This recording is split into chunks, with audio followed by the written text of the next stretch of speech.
Thanks so much to all my patrons. Join now to help support the channel and help pick the books that I review. Link in the description. And I am done. Okay, so I just finished reading Disquiet Gods. This is book 6 of the Sun Eater series by Christopher Ruocchio, and I want to give you my unedited thoughts on finishing this book, which was literally just right now. So, God dang, this book is good. It's the best Sun Eater book, bar none for me. It's really turned a new level in terms of my love for the series. And I think the series is now pretty solidly my third favorite series of all time, not far behind Malazan in the First Law. And it is just slowly kind of just creeps up in terms of my favorite series, because I've given now every book in this series 5 stars, and that's 6 books, 6 in a row, which is wild.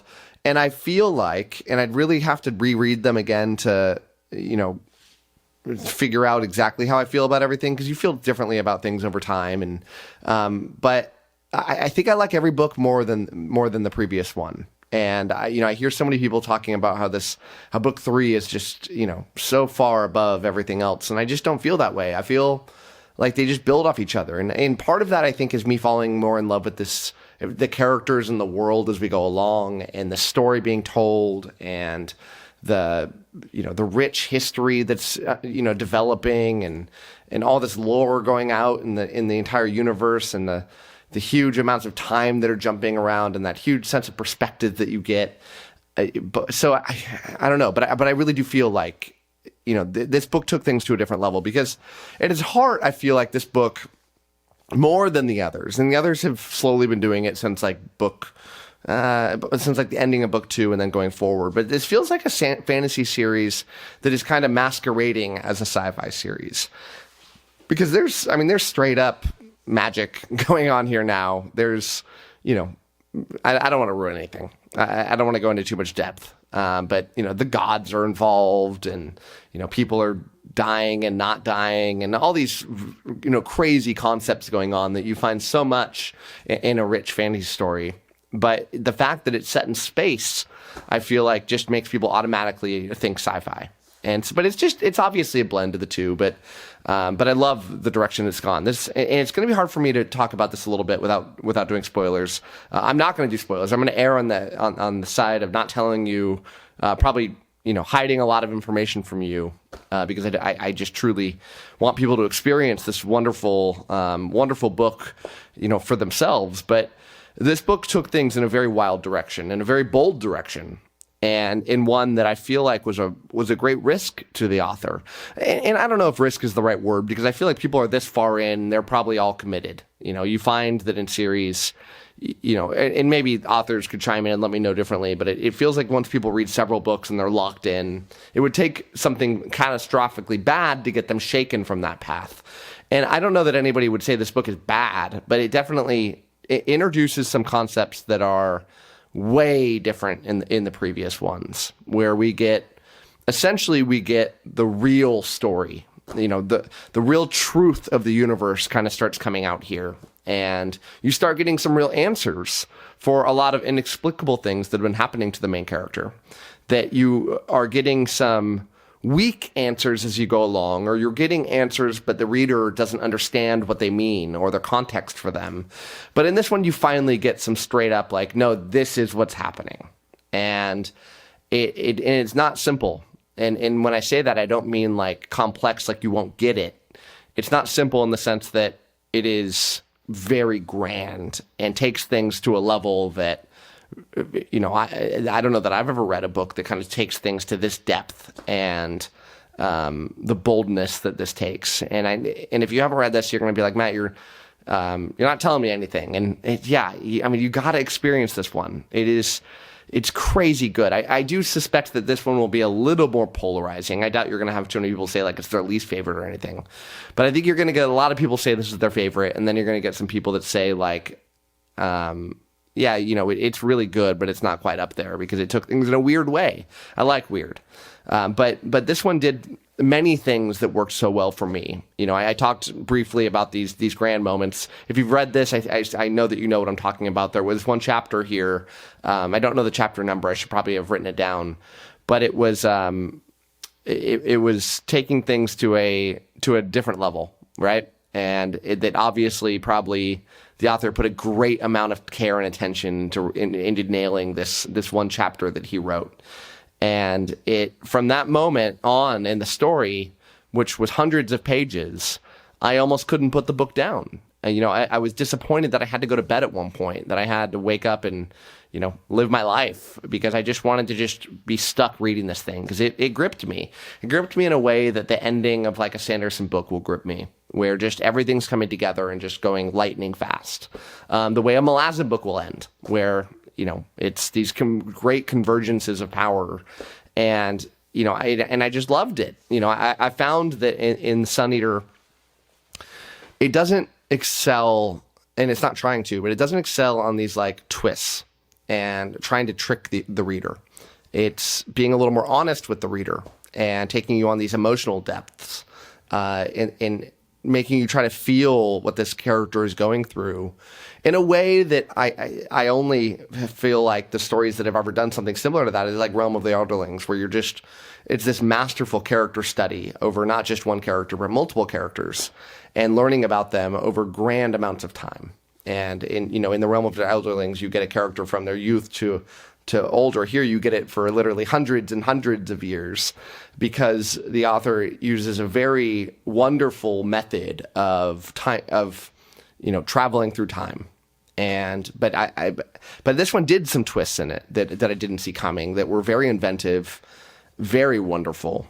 And it just, as soon as they happened, I was like, wow, that was incredible. I love what you were able to pull off here. You clearly were teeing that up for a while.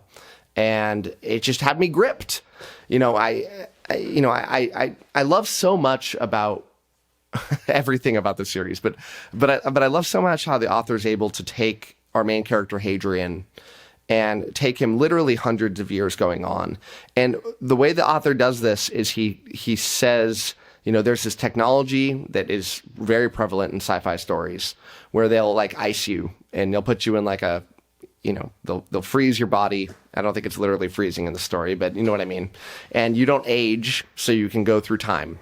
And, the old, Han Solo in the, being stuck in like Jabba's palace kind of thing, but by their will. And they do this they do this because traveling through space takes an extremely long time. The author doesn't try to cheat and say that thing that a lot of books do, where George R. R. Martin will often do it, where you like read a character and then the next chapter they're at their location. It's like, that doesn't make sense.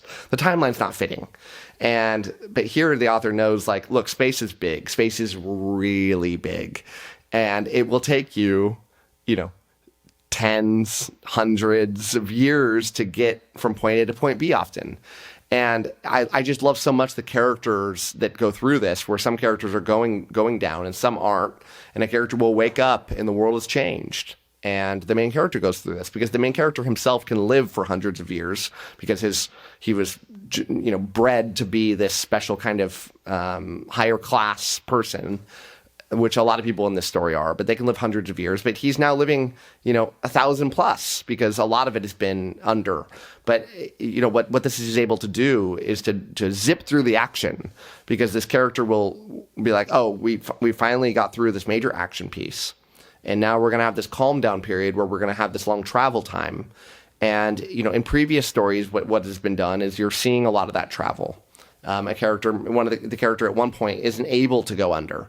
And so you get a lot of time with this character, having a lot of introspection. But in this one, they're like, nope, you're going down. In the next chapter, we're there, and we're going off to the races again. It just had my heart pumping the entire way through. Just wonderful stuff, and just high action, high octane the whole time. And it's incredible what Ruocchio is able to do here. This book also featured one of my favorite characters in all of fantasy. And, it's this side character. I don't know that I want to spoil even who the side character is, because I don't want you to know the fate of them from a previous story, but I will just say I don't want to say more than that. And if you've read this, you know what I'm talking about, because this character features in it's not really a novella because it's too long for a novella, but another story that takes place, chronologically right before this one. And I hope I'm not ruining anything for anybody in seeing the cover or knowing what it's about, but there's a very necessary story that takes place from the end after Ashes of Man and before this one. And it's the one time I feel like there's a novella. I mean, Ruocchio does this thing where he'll write, I don't know if it's exactly in sequence, but he'll write like book, novella, book, novella, book, novella. But none of the novellas thus far, or the short story collections thus far, have been necessary. They've been interesting. They've shown me and I've loved some of them, but none of them felt crucial to the story, except for this one. This one felt like you really needed to read it. Not because you wouldn't understand the story without it, but because you would have a greater appreciation for the events of the story had you read that. A much greater appreciation. And I didn't do a standalone review for it. But I read it right before this one. I was just so excited to get to this book that I didn't even, set aside time to do a review. I wasn't planning on it because it was, this different story and short and, short, for fantasy, it's like 300, 400 pages. But it was incredible. And I gave it 5 stars as well. But yeah, you definitely got to read Dregs of Empire before you read this one. And I don't know that a ton of people are going to give it 5 out of 5s. I think you're going to get a lot of people saying it was really good. I suspect it probably has a lot of 4 out of 5s. But it worked so well for me. And in part just because I love this character. And this character is one that just I connect with so well. I love their journey. And seeing them pop up in this book, knowing what they've been through, and then the shock of how, what's happened since the end of that book to this one was wonderful. It's just great stuff. I love the writing here. So yeah, I'm nearing the end of this series. We have 1 book left to go, and I think it's going to come out in 2025, maybe even late 2025. And I'm sad. I'm definitely getting that sense of, of dread that this series is going to be done, because it's one of these series that is really special to my heart and that I never want to finish. I just wish the series could go on, many, many, many more books. And I'm just pleading with the author, please don't abandon this series. You've set such an incredible world here. Not just world. You've set an incredible universe here that I feel like there's so many other stories that could be told, even series that could be told within this about certain characters or introducing new ones. But it feels like you've created this huge, magnum opus that just it begs more stories to be told. I know the author's planning on writing a fantasy, series after this. And when I first heard him say that, I was really excited. I was like, man, I can't wait to read that. I still am excited. I still will, gobble it up when it comes out. But I'm just, I just want him to keep writing this one. I want more. And I hope that, the door is not closed on us getting more stories here. Not short stories. I want like another series here. And, not necessarily about this main character, but just tell something else. This universe is incredible and rich with history. Tell the story of, the humans leaving Earth and what happened there, because there's so many teasing moments here.